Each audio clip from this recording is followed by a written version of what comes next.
So gig workers deserve transparency. You need to know what you're going to get paid up front. You need to see the tips, right?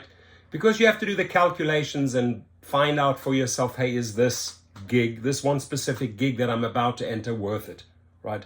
The companies, on the other hand, and you will notice it more and more, love to keep you in the dark, right?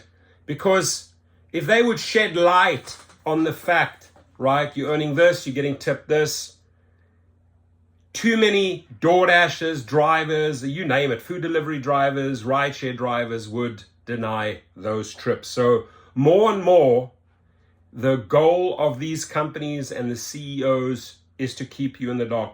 Don't tell them what the rider is paying. Don't tell the individual, the courier, the food delivery guy or girl, what that individual will be tipping. Maybe they're not tipping at all. And if they don't tip, maybe the dasher will pass, right?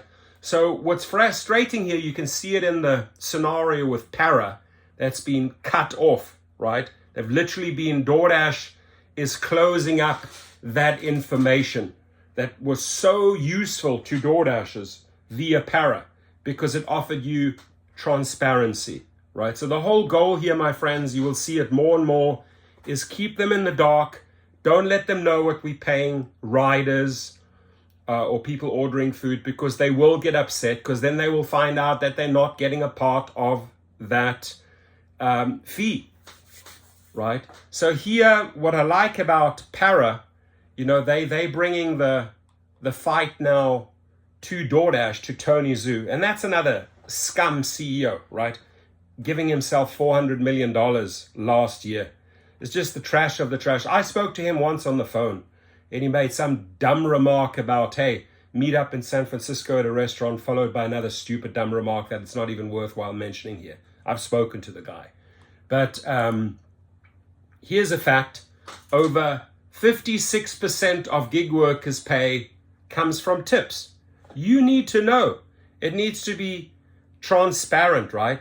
It's about time they reveal, like, what are you going to get tipped? Oh, no. Keep them in the dark. That's better. Because, you know, they shouldn't know. Listen to these guys.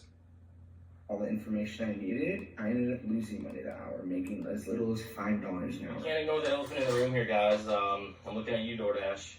Doordash is just being greedy and making us all worker ants, and that's not what we are. We're independent contractors, and we need to make a realistic amount of money. Hello,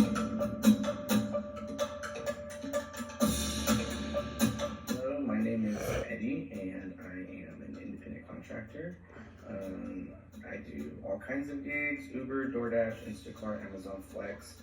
You know, if there's an app for it, I got it. I'm on it. What's up, everybody? My name's Luke Brewer. I do gig work in North Carolina, which includes Doordash, Grubhub, Instacart, and Uber Eats. Hello, my name is Dana, and I've been dashing for about 2 years. Hi everyone, I'm Stephanie D. Hill. I'm a candidate for the Colorado State Legislature, and I also work in the gig economy. I provide delivery service as an independent contractor on apps like Grubhub, Uber Eats, and Doordash.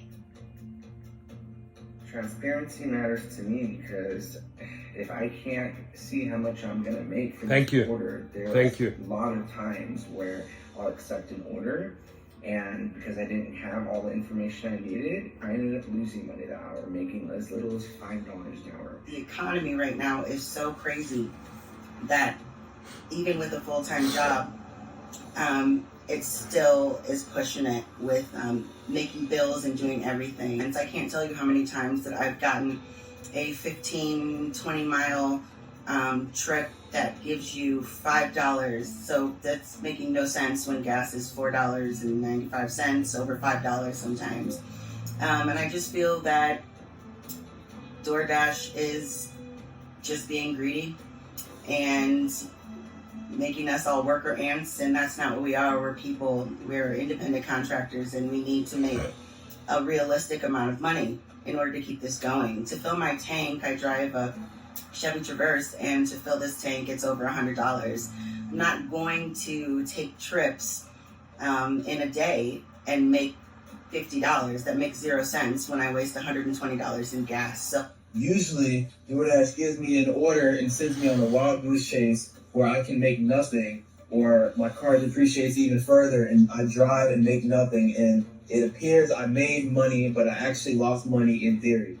The whole premise behind the app-based gig economy is that the drivers work for themselves. We have our own vehicles, we pay our own gas and insurance, and we're using our own devices. So we need to be in charge of our own work, and we need to have a say in the system to ensure that it's fair and that we're not getting scammed by the app. But a lot of these tech giants are trying to have their cake and eat it too. They obviously don't want to hire a whole lot of staff and pay for a fleet of vehicles, so they rely on independent contractors like myself. But then in some ways, they still want to treat us like we work for them. DoorDash is especially notorious for this. Their end of the bargain is to provide you enough information to make an informed decision about offers that you will and won't take. But one thing they like to do is to conceal a lot of the tip so that you'll occasionally get a pleasant surprise at the end. The effect of this, of course, is that some number of drivers will end up taking a lot of lowball offers, hoping that they'll get one of those big surprise payouts. They're a $100 billion company. They charge all of these ridiculous fees because I see it on the customers and I see it on the restaurants, and I've looked at these things firsthand from asking out of curiosity. Ask. It just doesn't make any sense. Even if they were to do $1, $2 a mile, they would still make exponential profits. Even probably be able to hire more drivers because business would pick up. I wanted to share something I wrote down around this time about last year when DoorDash had their last pay update. And so here goes. It's kind of a summary. DoorDash is not transparent with its contractors and hides tips now more than before. This is a slap to the face to customers that tip well for these services. Correct. Not only is it not sustainable for the customer, but it creates a gamble mentality for dashers everywhere, along with inconsistent wages. Very well DoorDash said. has fought back Very against well this said. transparency that they should already be providing as it is, but continuously recoding the app and even relaunching it in the middle of the night, trying to stay ahead of Para so that they can keep us in the dark about the information we're entitled to make better decisions. You're entitled to that. Our work. This issue and many others is why I joined Colorado Independent Drivers United as soon as I had the opportunity, and why I'm making this video. I'll be sending it over to movement@withpara.com, and I invite you to do the same if you are a gig driver and you're tired of being left in the dark. Hour late. So she's right. She's right. Obviously, she wants you to share the video. Please do share the video. We need to shed more and more light on this. You know, it's really time that they reveal all the information up front and stop keeping us in the dark, right? Especially because a lot of food delivery drivers, for example, work for tips. A lot of those 150, 250 trips, you're wasting your time, you're not making money, you're burning up gas, you're putting miles on your car.